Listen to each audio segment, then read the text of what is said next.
Модул 5. Как да използваме основни онлайн услуги? Дейност 1. Електронно банкиране. Основната цел на това упражнение е възрастните хора да се научат как да използват банкови приложения.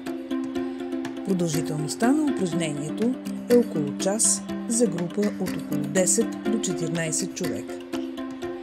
За изпълнението на тази дейност всеки участник трябва да има достъп до смартфон с интернет достъп. Достатъчен е един смартфон за 3-4 човека. Помещението трябва да е така подредено, че всеки участник да може да вижда и чува преподавателя добре.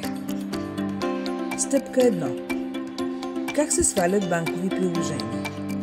Покажете на участниците как се свалят банкови приложения и ги оставете да го направят сами. Стъпка 2. Основните стъпки. Обяснете на участниците или им покажете видео как да извършат основните стъпки в банковото приложение. Стъпка 3. Влизане и проверка на функциите.